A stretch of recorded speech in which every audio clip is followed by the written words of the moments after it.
A couple other questions. I noticed that in the literature I read on these glasses that you would consider most champagnes to be in the crisp and fresh wine glass, but it's not your traditional flute.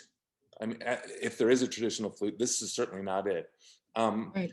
are you make? I mean, I've been preaching that champagne should be consumed in a regular glass for a while now, because partly because I have a fairly big nose and it's hard for me to get my nose into a wine flute. But are you making a statement, or is that kind of now, is that more just kind of accepted that most wine people don't use the flute when they're seriously tasting sparkling wine? Yeah, no, I think both are true, and you're right. You know, in Champagne, they don't use narrow flutes.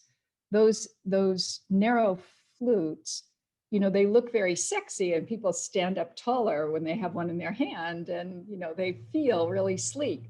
But they're not very good for wine. You can't swirl a flute, first of all, not very easily. They usually are, because they don't contain very much wine. They usually are filled right to the brim, so that also inhibits your proclivity to want to swirl it. And because you can't swirl it, you can't smell the wine. And it is wine after all, right? Champagne is not just liquid with bubbles. It has to be great. There has to be great wine underneath those bubbles.